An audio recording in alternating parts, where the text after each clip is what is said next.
हर खबर पर होगी आपकी पकड़। डाउनलोड कीजिए एबीपी लाइव ऐप।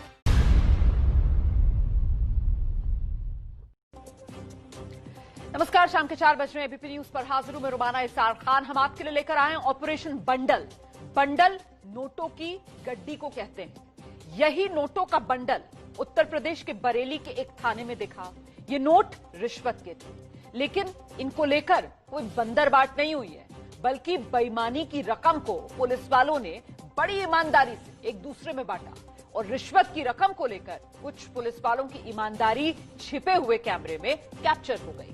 ये सारा बंटवारा बरेली के एसएसपी ऑफिस में हुआ, लेकिन वो सारे चेहरे एक स्टिंग ऑपरेशन के जरिए अब सामने आ गए। आज हम आपको उत्तर प्रदेश की बरेली पुलिस का वो चेहरा दिखाने जा रहे हैं जिसका चरित्र चोर का है। तो बड़े गौर से देखिए ऑपरेशन बंडल। 10 के 10 आदमी वाले पैसा है वो।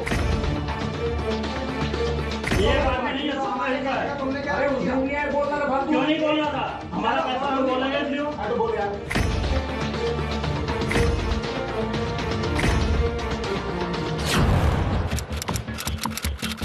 उत्तर प्रदेश का बरेली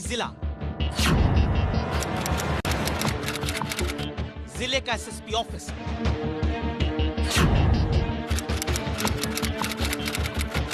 कप्तान की नाक के नीचे ये हो रहा है। 10 के 10 आदमी वाले पैसा है वो। ये आदमी नहीं है, सामने का है। अरे उसने नहीं है, बोलना था फालतू। क्यों नहीं बोलना था? हमारा पैसा हम बोलेंगे क्यों? तो बोल यार। पहली नजर में आपको समझ में ना आया हो तो बता देते हैं कि बंद कमरे में ईमान बेचने की ये दुकान सजी है। कंप्यूटर, प्रिंटर, कुर्सी सब रखे हैं। इस स्टिंग ऑपरेशन का एक एक लम्हा आपको दिखाएंगे। ध्यान से देखिएगा, क्योंकि कानून के रखवालों का ऐसा कारनामा आपने पहले नहीं देखा होगा।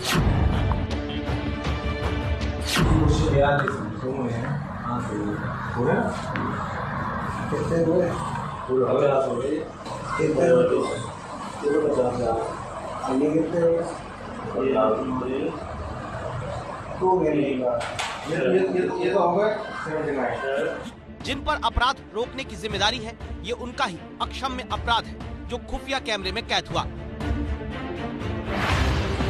बरेली में जिले को संभालने की जिम्मेदारी जिन एसएसपी साहब पर है, उनके ही दफ्तर में क्राइम ब्रांच का भी ऑफिस है। और ये उसी क्राइम ब्रांच के ऑफिस की तस्वीर है। जैसे ही कैमरा ऑन होता है, दो लोग दिखते हैं। दोनों के हाथों में नोटों के बंडल हैं। दोनों पुलिस वाले जैसे ही नोट गिनने का काम पूरा कर लेते हैं, कैमरा घूमता है तो पता लगता है कि 6 लोग यहाँ मौजूद हैं। एक जो वीडियो बना रहा है, दूसरा उसके बगल में खड़ा है जिसकी चप्पल दिखी, तीसरा कुर्सी पर बैठा है, चौथा बिस्तर पर लेटा है और बाकी 2 नोट गिनने वाले हैं। नोट गिनने के बाद कुर्सी पर भी नोट रख लेते हैं।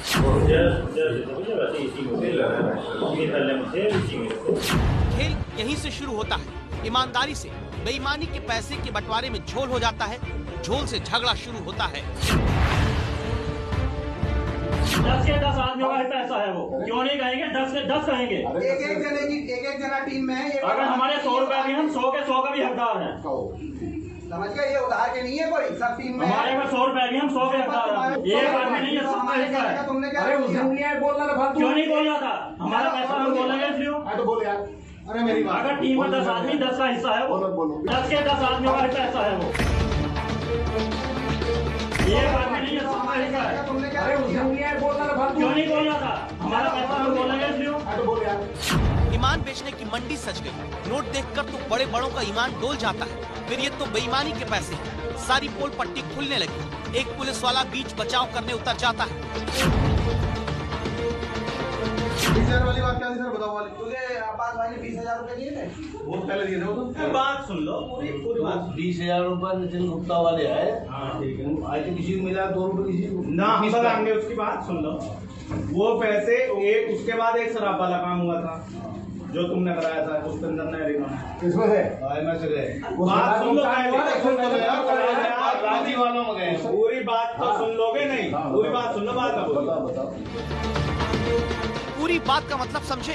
कब कब घूस के पैसे लिए, कब कब लूट के पैसे लिए, पूरा हिसाब किताब खुल रहा है। साख का सौदा करने के बदले जो इन्हें मिला उसकी बंदरबाट पर पगझक हो गई। तलाशी हुई, कोई 7,000 रुपया कुछ हुआ ऐसे ही जो मुखबिर को देने थे, और उसकी तलाशी में आए। 2,000 रुपए पुष्पिंदर से लिए गए थे वहाँ थाने में। वो मैंने दिलवाया, कोई पैसे की जरूरत पड़ी थी, बोले पुष्पिंदर दे दे, पुष्पिंदर ने अपने पास से लिए थे 2,000 रुपए। पुलिस वाले, शराब बेचने वाले, मुखबिर, सबकी बात रिकॉर्ड हो गई। ऐसा लग रहा है कि क्राइम ब्रांच के इन्हीं अधिकारियों में से किसी को शक रहा होगा कि बेईमानी का पैसा बांटने वाले बेईमानी कर सकते हैं, इसलिए उसने चुपके से रिकॉर्डिंग कर ली, लेकिन खेल हो गया। बरेली क्राइम ब्रांच की एक करतूत सोशल मीडिया पर वायरल हुई। एसएसपी साहब बोल रहे हैं ये 6 महीने पुराना मामला है। इसमें अभी प्रारंभिक जांच कराई जा रही है जो एसपी क्राइम को दी गई है, और इसमें अभी तक ये निकल के आया है कि ये वीडियो लगभग 6-7 महीने पुराना, मार्च-अप्रैल महीने का है, जिसमें कि कुछ पुलिसकर्मी जो इसमें हैं वो गैर जनपद जिनका स्थानांतरण हो चुका है। इसमें प्रारंभिक जांच कराई जा रही है और जो भी चीजें तथ्य निकल के आएंगे उसके आधार पर इसमें कार्रवाई की जाएगी। जिस क्राइम ब्रांच को अपराधियों पर लगाम कसने के लिए बनाया गया, माफिया, तस्कर, सटोरियों के गलत धंधों को रोकने के लिए बनाया गया, उन पुलिस वालों के चेहरे में चोर का चरित्र दिख रहा है। 10 के 10 आदमियों का पैसा है वो, एक आदमी नहीं है, सबका हिस्सा है। अरे उसने बोल रहा था, क्यों नहीं बोल रहा था? हमारा पैसा हम बोलेंगे क्यों? ट्रांसपेरेंसी इंटरनेशनल और लोकल सर्किल की रिसर्च बताती है कि उत्तर प्रदेश में पिछले साल 74% लोगों को घूस देना पड़ा, और इनमें 34% घूस पुलिस वालों को दी गई। अब क्राइम ब्रांच के अधिकारियों की लूट खसोट की जांच करने के लिए बनी टीम 3 दिन में रिपोर्ट देगी, लेकिन उस रिपोर्ट का क्या? जो हो रहा है वो दिख रहा है, और कैमरा झूठ नहीं बोलता।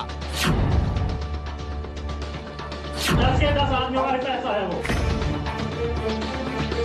एक आदमी नहीं है, सबका हिस्सा है। अरे उसने बोल रहा था, क्यों नहीं बोल रहा था? हमारा पैसा हम बोलेंगे क्यों?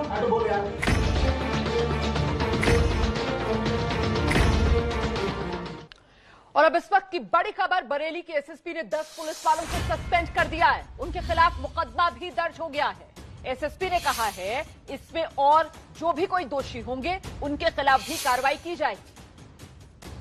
ये वीडियो पाया गया है कि अप्रैल के आसपास के महीने का है, और इसमें उस वक्त तैनात 10 पुलिसकर्मियों के विरुद्ध भ्रष्टाचार निवारण अधिनियम के अंतर्गत मुकदमा पंजीकृत कराया जा रहा है। सभी के विरुद्ध विभागीय कार्रवाई समानांतर रूप से प्रचलित चल रही है। साथ ही साथ मुकदमा पंजीकृत होने के कारण सभी को तत्काल प्रभाव से इसमें निलंबित भी किए जा रहे हैं, और भ्रष्टाचार के विरुद्ध जीरो टॉलरेंस की नीति अपनाते हुए जो भी पुलिसकर्मी इसमें सम्मिलित पाया जाएगा उसके विरुद्ध कठोर कार्रवाई की जाएगी। आगे बढ़ते हैं। प्रियंका गांधी ने एबीपी न्यूज को अपनी यूपी प्लान के बारे में बताया। प्रियंका ने एबीपी न्यूज संवाददाता आशीष कुमार सिंह के साथ एक्सक्लूसिव बातचीत की है। इस बातचीत से संकेत मिला कि अगर कांग्रेस उत्तर प्रदेश की सत्ता में वापसी करती है तो प्रियंका मुख्यमंत्री बन सकती हैं। एक्सक्लूसिव इंटरव्यू, पहला इंटरव्यू प्रियंका गांधी का देखिए। हम आपको बताने वाले हैं कि आखिर प्रियंका गांधी जी का यूपी का रिवाइवल प्लान क्या है। हमारे साथ खास तौर पर बात करने के लिए एक्सक्लूसिवली प्रियंका गांधी जी खुद हैं, प्रभारी महासचिव उत्तर प्रदेश की। प्रियंका जी बहुत बहुत शुक्रिया, सुबह सुबह आपने मुझे टाइम दिया। जैसा मैंने कहा मैम कि अब उत्तर प्रदेश में कांग्रेस एक बार फिर से जमीन पर दिख रही है। पहले मुझे याद है, मैं खुद यूपी का हूं, आपको बता दूं, ये सवाल उठता था कि यूपी में मुगलसराय मेरा बर्थ प्लेस है, तो कि कांग्रेस कहीं दिखती नहीं थी। सपा है, बसपा है, भाजपा है। आप पहली बार सड़कों पे उतरी, आपको लगता है कि क्या पार्टी को अब उतना रिवाइव कर पाएंगी कि 2022 से पहले एक मजबूत विकल्प के तौर पे खड़ा हो सके? देखिए, कोशिश तो यही है कि एक मजबूत विकल्प बने, और आपने देखा होगा पिछले साल में हमने बहुत सारे इश्यूज उठाए हैं, जहाँ जहाँ अन्याय देखा है वहाँ हम गए हैं और आंदोलन भी किए हैं, काफ़ी प्रोग्राम भी किए हैं, चाहे वो किसानों वाले हों, चाहे कोरोना के समय जो राहत का प्रोग्राम था, काफ़ी बड़े पैमाने पे किए हैं। लेकिन ये एक ही क्या कह सकते हैं, इसकी ये एक ही साइड है। इसके नीचे मैंने हमेशा कहा है, शुरू से ही मैं कहती रही हूँ, और मैंने अमेठी रायबरेली में जब चुनाव संचालन किया तब भी मेरा यही अनुभव रहा कि जमीन पर जब तक मजबूत कार्यकर्ता नहीं है तब तक चुनाव लड़ना मुश्किल होता है। इसीलिए इसके साथ साथ ये सारे काम जो हम कर रहे हैं, जो आपको दिख रहे हैं कि हम सड़क पे आ गए हैं या हम विपक्ष बने हैं, इसके अलावा हम साथ साथ संगठन को मजबूत बनाने का बहुत काम कर रहे हैं। और वो काम आपको ऐसे दिखता नहीं है ऊपर से, क्योंकि उसकी बड़ी बातें नहीं होती, उसकी ज़्यादा चर्चा नहीं होती, लेकिन लगातार हम उस काम को आस्ते आस्ते कर रहे हैं। और हमारी आशा है कि दिसंबर अंत तक हमारा तकरीबन 60,000 गांव हैं यूपी में, हर गांव में हमारे कार्यकर्ता खड़े हो जाएं। ये हमारा प्रयास है, ताकि फिर जो आने वाला साल है जिसमें चुनाव 22 में आएगा, तो पूरा जो 21 का साल है उसको हम एक मजबूत संगठन के साथ हम आगे बढ़ पाए। आपने उत्तर प्रदेश कांग्रेस कमेटी को भी कितना रिड्यूस कर दिया, ये ख्याल आपको कहाँ से आया कि इतनी बड़ी थी, इतना बड़ा प्रदेश है, बड़ी कमेटी आपको नहीं लगता था कि केटर करती सभी जोन्स को, आपने छोटा क्यों किया? एक्चुअली क्या हो गया है कि हमारी पार्टी बहुत पुरानी पार्टी है, तो तरह तरह के कार्यकर्ता हैं, तरह तरह के नेता हैं पार्टी में। इस जो विचार था कि हम इस कमेटी को छोटा करें, वो इसलिए था कि जो 500 मेंबर की कमेटी थी, एग्जीक्यूटिव कमेटी थी, तो एक तरह से निष्क्रिय हो गई थी। मतलब लोग बहुत थे उसमें, लेकिन कितना काम, कितनी रिस्पॉन्सिबिलिटी, जिम्मेदारी दी जा रही थी, कितनी जवाबदेही थी, वो पता नहीं चल रहा था। और आप खुद सोच सकते हैं कि 500 लोगों की जवाबदेही तय करना कितना मुश्किल हो सकता है। इसीलिए हमने जो एग्जीक्यूटिव है उसको छोटा इसलिए बनाया ताकि जिम्मेदारियां ठीक से बटें और सब अपना प्रभार समझें और सब अपनी जवाबदेही तय हो और सब एक ऑर्गेनाइज फैशन में काम कर सकते हैं। मैंने जो एग्जीक्यूटिव है वो 55 लोगों की है, शुरू में 45 थी, फिर हमने थोड़ा सा बढ़ाया, लेकिन उन 55 लोगों के अंडर बहुत सारे लोग काम कर रहे हैं, तो काम तो उतना ही हो रहा है, मतलब ज्यादा हो रहा है एक्चुअली। मैम, जैसा मैंने कहा ना कि मैं उत्तर प्रदेश का हूँ, लोगों में बड़ी जिज्ञासा है उत्तर प्रदेश में ये जानने की कि दिल्ली से उत्तर प्रदेश की राजनीति कैसे चलेगी, क्या आप नहीं चलेगी? बिल्कुल, देखिए आप भी जानते हैं, मैं भी जानती हूँ, दिल्ली से उत्तर प्रदेश की राजनीति नहीं चल सकती, इसीलिए मैं उत्तर प्रदेश इतना जाती हूँ, इसीलिए जो हमारे प्रयास हैं वो बेसिकली उत्तर प्रदेश में बेस्ड है, दिल्ली में बेस्ड। क्या प्रियंका गांधी वाड्रा उत्तर प्रदेश में 2022 की मुख्यमंत्री पद का चेहरा होंगी? अगर ये निर्णय होगा और जब ये निर्णय होगा तो आपको पता चल जाएगा। जनता तो चाहेगी कि आप हो जाए जब आप उनकी लड़ाई लड़ रही है सड़कों पे, आगे देखा जाएगा। मैम, आपको हाथरस में मैंने देखा, डीएनडी पे आप उतर गई जब कार्यकर्ताओं पे लाठी हुई। बहुत सालों बाद मैं ऐसी तस्वीर देख रहा था, मैं वहाँ था, आपके मन में नहीं आया कि लाठियां तो आपको भी पड़ सकती थी? नहीं, मेरे मन में नहीं आया। मेरे मन में ये आया कि अगर पड़ेंगी तो ठीक है, लड़ लेंगे हम। आप ऐसे ही जुझारू रूप से लड़ते हुए दिखेंगे? हाँ।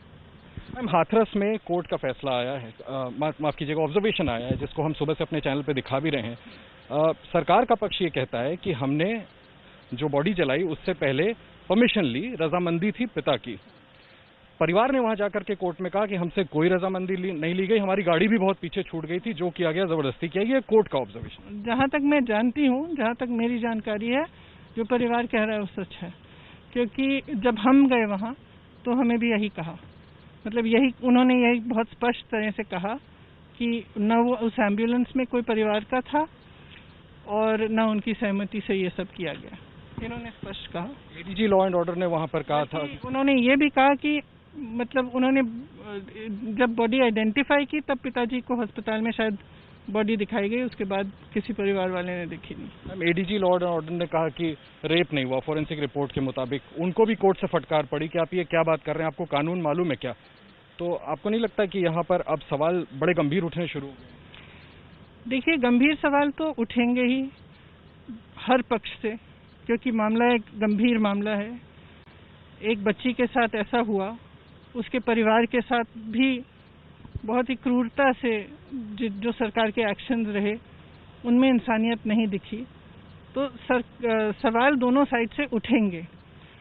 तो सीबीआई जांच कर रही है, देखते हैं उस जांच में क्या निकलता है। फिर सीबीआई, ये मैं पूछना चाहता था मैम कि जब सीबीआई की जांच में एक बात कहना चाहूंगी कि देखिए, महिलाओं पर अत्याचार बहुत हो रहा है, बहुत ही ज्यादा अधिक हो रहा है यूपी में। हर रोज कोई ना कोई, और ऐसा कोई मतलब इतने जो हमले हो रहे हैं महिलाओं पर, उनकी आपने देखा है, हम सब जानते हैं कि किस तरह के हमले हो रहे हैं।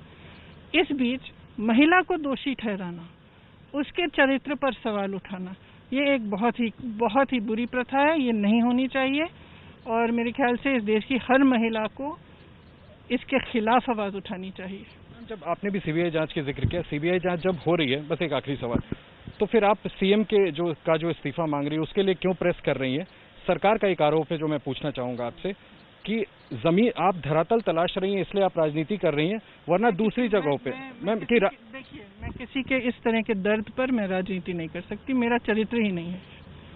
अब आप माने नहीं माने, मेरा चरित्र ही नहीं है, मैं कर नहीं सकती। आपको उम्मीद है 2022 को इतनी चोट पहुंची है, जब उस लड़की की माँ मुझसे गले लग के रोई है, तो आप कैसे सोच सकते हैं कि मैं उस पर राजनीति, अपनी राजनीति करूंगी, अपना बढ़ावा करूंगी? मैं कभी ऐसा नहीं कर सकती। सोनभद्र में आपने कहा था मैम, मुझे याद है कि इस तरह के इश्यूज अगर आएंगे, लोगों पे जुल्म होगा, तो मैं सामने आती रहूंगी, भले मुझे जेल में डाल दें। बिल्कुल, मुझे जेल में डाल दें, मुझे लाठी मार दें, मुझे धक्के दें, कुछ भी करें, क्या नहीं किया और कर सकते हैं। एक आखिरी सवाल पूछ लूं, सबको जिज्ञासा ये जानने की कि राहुल जी पार्टी के अध्यक्ष कब बन रहे हैं, क्योंकि मैम ये भी संगठन से जुड़ा है। बहुत सवाल पूछ रहे हैं हम, ये सवाल आखिरी सवाल है, क्योंकि देखिए राष्ट्रीय स्तर पर भी पार्टी मजबूत होगी तो उसका रिफ्लेक्शन उत्तर प्रदेश तो क्या सभी प्रांतों में देखिए। सवाल का जवाब राहुल जी देंगे आपको जब आप उनका इंटरव्यू लेंगे। मैम की 2022 तक कांग्रेस इस पोजीशन में होगी कि सपा, बसपा, भाजपा, इनका आप एक मजबूत विकल्प होंगी, लोगों को आपको उत्तर प्रदेश में भरोसा होगा? उम्मीद तो पूरी है, कोशिश भी पूरी है, अब आगे देखते हैं क्या होता है। बहुत शुक्रिया हमसे बात करने के लिए। प्रियंका गांधी वाड्रा, उत्तर प्रदेश कांग्रेस की महासचिव, जिनका कहना है कि पूरी उम्मीद है कि उत्तर प्रदेश में साल 2022 से पहले कांग्रेस को इस पोजीशन में खड़ी कर सके कि एक मजबूत विकल्प के तौर पर लोगों के सामने कांग्रेस पार्टी उत्तर प्रदेश में आ सके। कैमरामैन अजीत चाको के साथ आशीष कुमार सिंह, एबीपी न्यूज, दिल्ली।